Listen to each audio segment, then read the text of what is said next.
술은 정신을 마비시킵니다. 그리고 정상적 판단을 흐리게 합니다. 술이 있는 곳에 방탕이 있고 방탕한 사람들이 술을 마십니다.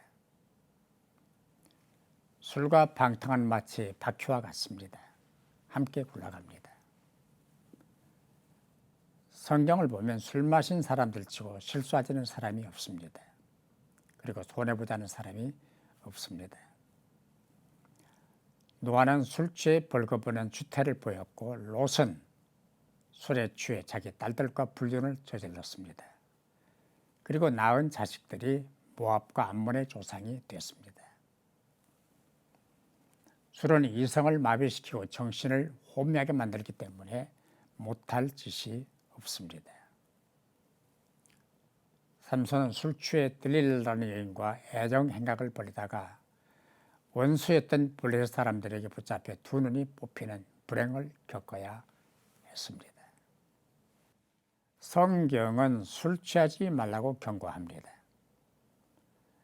잠언 31장 4절 이하를 보면 솔로몬이 왕자인 르무엘에게 르무엘아 포도주를 마시는 것이 왕에게 마땅치 아니하며 독주를 찾는 것이 주권자에게 마땅치 않도다.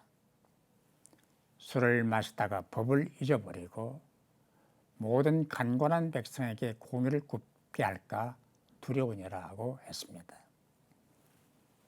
한 나라의 정치나 통치가 돈과 술과 여자에게 얽히다 보면 반드시 무너졌습니다. 중국 역사를 보면 한나라 우왕 때 의적이라는 사람이 처음으로 술을 만들어 왕에게 진상을 했다고 합니다. 우왕은 술맛을 보고 난 다음에 훗날 반드시 술 때문에 나라가 망하게 될 것이라며 술을 만든 의적을 멀리 했다고 합니다. 그런데 한나라 마지막 왕이었던 걸왕은 날마다 술과 여자로 세월을 보냈습니다. 술로 연못을 만들고 배를 띄워 주인을 즐겼는가 하면 누룩찌꺼기가 산을 이뤘다고 합니다.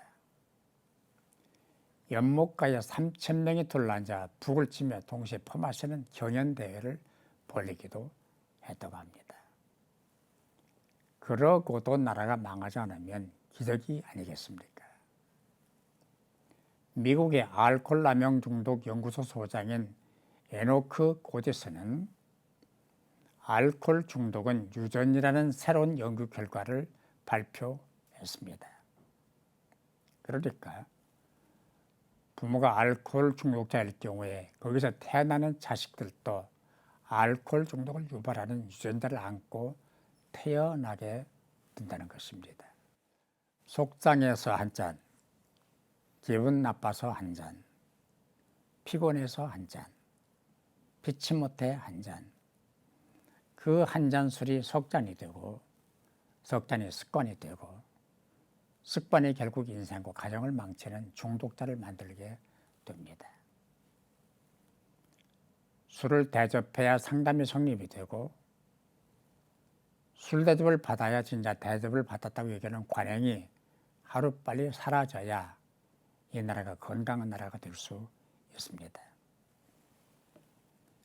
중소기업을 운영하는 기독교인이 있었습니다. 그는 물건을 팔기 위해서 사람을 만날 때마다 또 외국 바이어들을 만날 때마다 자신이 그리스도인임을 밝혔습니다. 그리고 관행처럼 되어 있는 술 대접을 안 하는 이유를 설명했습니다. 그 대신 그는 다른 일에 최선을 다했습니다. 정성 들여 제품을 만들었고 다른 방법으로 인사를 대신했습니다. 그는 이렇게 말합니다. 술 대접 안 한다고 회사가 망하는 것은 아닙니다. 라고. 교통사고의 주범도 술입니다. 모든 사건과 비리의 주범도 술입니다. 술은 개인과 가정과 사회를 썩게 만듭니다. 주택가에까지 술집을 허락한 행정 책임자들은 사회적 책임을 져야 합니다. 술을 멀리 하십시다. 마시지 마십시다. 그리고 취하지 마십시다.